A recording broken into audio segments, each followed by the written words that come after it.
W.F. Howes presents an unabridged recording of Robert Ludlum's The Treadstone Exile by Joshua Hood, narrated by Ron Butler. Prologue. Mahé, Seychelles. It was almost midnight when the Sikorsky S-92 clattered low over Petite-Anse Bay, the helo's massive 56-foot rotors bending the cocoa palms that stood guard over the Kempinski Seychelles Resort's private beach.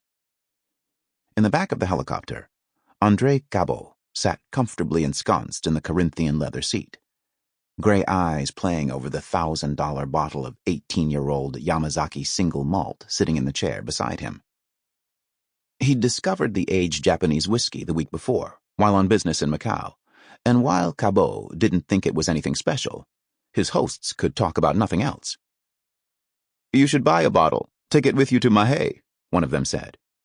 "Might put Pritchard in a better mood."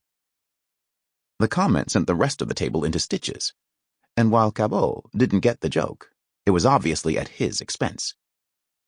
But he took the hit, forced a smile, and played along, knowing that he was being watched, and that everything he did or said would make its way back to the Seychelles, to Nigel Pritchard.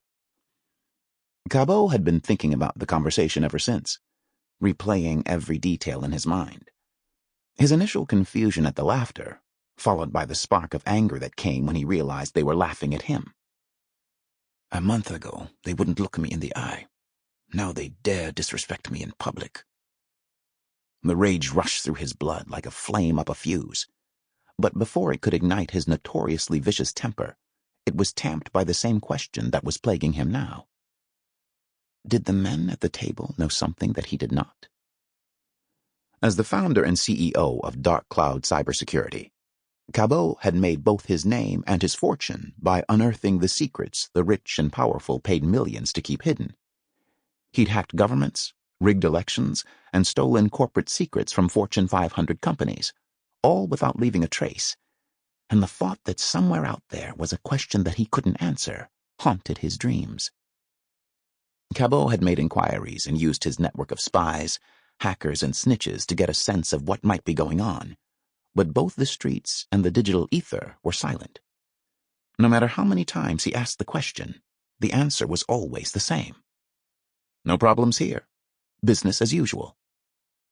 But Cabot's gut told him otherwise. "They're lying," he said. His words were soft, barely audible over the hum of the engines. But when Cabot looked up, he wasn't surprised to find the wide-shouldered man with the bone-white scar across his throat looking at him. "They're lying, Beck," he repeated. "I know they are." "What do you want me to do?" the German asked, his damaged vocal cords leaving his voice little more than a gravelly whisper. "Be ready," he said. The moment the helicopter touched down, Beck was on his feet, the SIG 226 looking like a toy in his meaty hand. He ducked out of the cabin, slipped to the door with a nimbleness that belied his size, and stepped out onto the tarmac. When he returned to the cabin a few moments later, his face was dark with anger. "Problem?"